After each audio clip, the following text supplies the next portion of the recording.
Welcome back, Troglodytes, to your daily dose of guitar information, the Trogly's Guitar Show.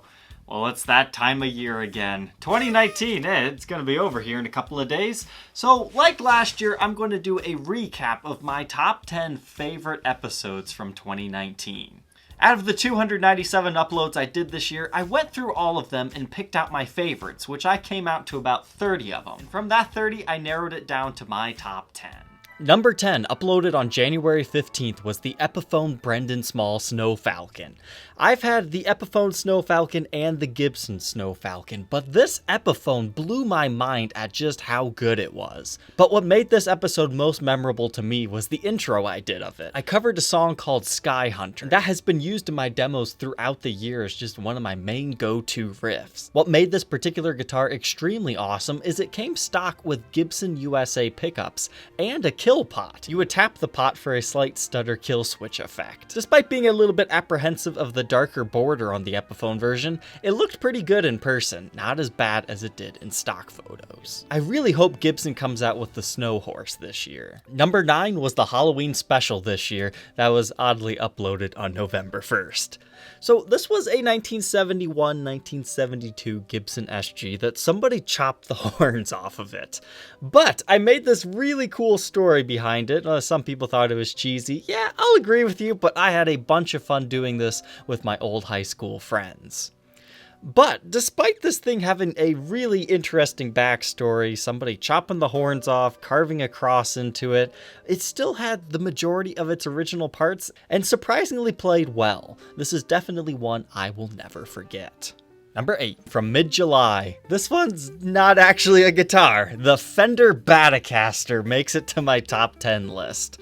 This was a limited edition that was a collaboration between Louisville Slugger and Fender guitars, and I just thought it was such a beautiful thing. I'm not a guy that's really into sports, but baseball is my main calling. It's the one that I always had fun playing as a kid, so when this happened, I had to buy these things. Probably should have kept one of these, but honestly, I don't have a nice little display case for it, so it was definitely better suited in someone else's collection. They only made 50 of these, and I had a great time learning about high-end baseball bats. Number 7 comes from February 13th, the Black Eye of Gibson.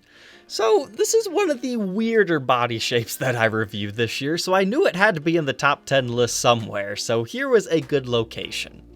This was the prototype of a very small limited edition run called the Gibson Eye. All the production ones came in a fire engine red finish, but the prototypes had a satin black finish. So I thought it was kind of cool, the Gibson Black Eye. This one also got a cool intro where I covered Electric Eye. As far as the guitar, it wasn't my favorite to play, but it's just kind of a cool little piece of history right here.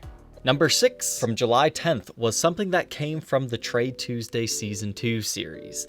This was episode 5 when I got the Electra MPC Outlaw X710. Now going into this, I would have never imagined I would have loved this guitar as much as I did, but it just had so much quirkiness to it. Despite the headstock repair, it was just an amazing playing guitar. The MPC series from Electra actually has a bunch of little Nintendo cartridges that you can plug into it that give you all of these bunch of different effects. This one didn't have all of them, but it still had a few of them. But the attention to detail, the build quality, the way the thing felt, the neck through body design, this is probably one I should have kept, and I got it at a crazy good price. Number 5 was posted on October 3rd and was of a Gibson Les Paul Custom that I had seen briefly in a few photos online but never knew the full story of it until I saw a Japanese guitar dealer list it as the Mickey Baker Les Paul Custom. Once I had that keyword, that opened up a whole new world for this guitar as far as its history.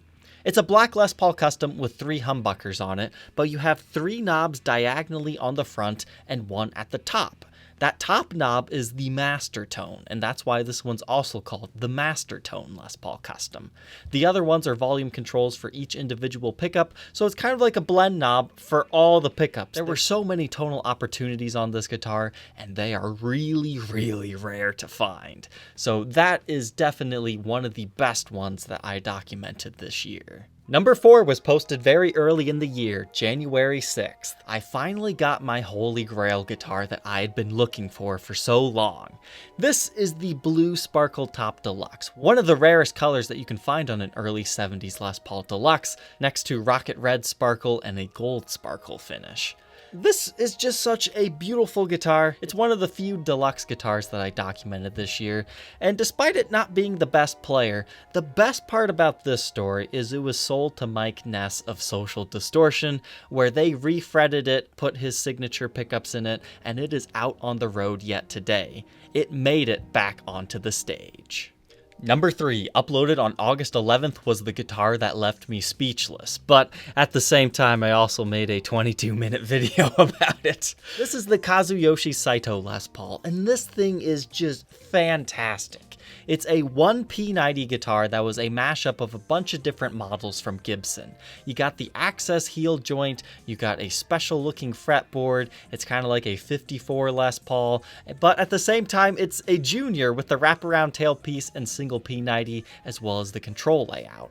This thing was just a beautiful masterpiece. I probably should have kept it, but who knows, maybe it will come back to me one day. I'd always wanted to document the Kazuyoshi Saito guitar, so getting one of the prototypes was really cool to me. And the blacklight surprise makes that guitar priceless. Number 2, we're getting to the big wigs. This was uploaded on April Fool's Day, so some people weren't sure if my story was real or not, but let me tell you, it was for real. This was the last Les Paul Custom that ever left the Kalamazoo factory before it closed in 1984.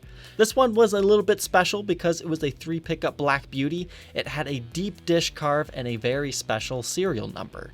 It also had some of the cooler 80s attributes to it, such as the posi-lock strap buttons and the flip-out winding tuners. Now it's kind of funny to see some of the quality control, build control issues on this guitar, such as some of the inlays weren't done very well, and one of the pickups was actually slightly cockeyed. But rest assured, it was the real deal. We even verified it with the guy who sent out the letter of authenticity for it back in the mid-80s. That one is definitely a piece of Gibson history, another one that I would have kept had I been collecting for my guitar museum at that time. So now we're almost at the end of the list, but before I tell you what my number 1 reviewed guitar is this year, I want to talk about some of my underrated episodes. January 1st, I did a puppet show with guitars. Yeah, it's a little bit cringy to start with, but then once you see all the editing time I put into that thing, it's kind of a funny video. Go check it out. Be one of the only 4,000 people to ever watch that. This year, I did the Trade Tuesday series where I got some cool guitars out of those. That's definitely something I'm very proud of. I also really appreciated getting to hang out with Robert Baker during Trade Tuesday, and Jared James Nichols sending me his signature Epiphone guitar. That's one I'll keep forever because it was a gift. And who could forget Gibson's Play Authentic thing and my Dean Play Authentic parody? And the episode that I spent the longest time creating, the David Gilmour Complete Collection. Every single guitar that he auctioned off and their complete stories. Yeah, that's right. That video is over an hour long and took about 72 hours to record and edit. You can check out all these mentioned episodes in the description. I've got links to all of my top videos. But now, what is number 1? This one was uploaded on February 18th. And it would be hard to top this one ever, because it will always be in the top 10 list of all the guitars I've ever reviewed. The unreleased prototype Gibson Hendrix Stratocaster. It was a weird turn of events happening to get this thing from Marco Coconut, and I absolutely loved the opportunity to document it. Basically, the story is, Gibson and Hendrix Authentic, they partnered up, and instead of doing another signature guitar of Gibson's that Hendrix once used, after the successful Flying V run, they decided to do cheap, made-in-China Strat bundle copies. Once they announced to the world that they had planned to do this, the backlash was immense on the internet, and the project quickly disappeared, all traces of it erased from history. But since these were kind of starter bundle packs, they had a guy called Marco Coconut do instructional videos for it. That's how he had one of these, and unfortunately I missed the little wing set, but I did get the highest end black one.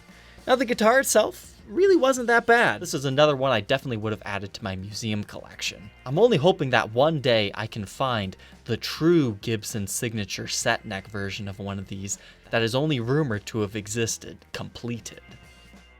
So what were your favorite episodes from the Trogly's Guitar Show this year? 2019 was a great year for me. I can't wait to see what I might produce in 2020. Because hey, the show just keeps getting better and better, and I've got a bunch of new series planned. So thank you Troglodytes for watching in 2019, and we will see you next year in 2020.